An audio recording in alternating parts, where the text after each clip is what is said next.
শুভ সকাল বন্ধুরা।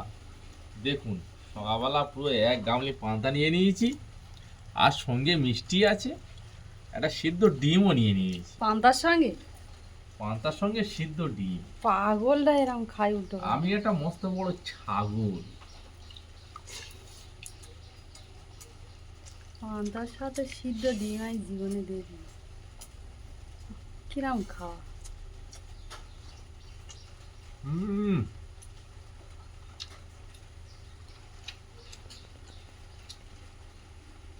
বন্ধুরা, কারা কারা এরকম খেয়েছেন কমেন্ট করে জানাবেন।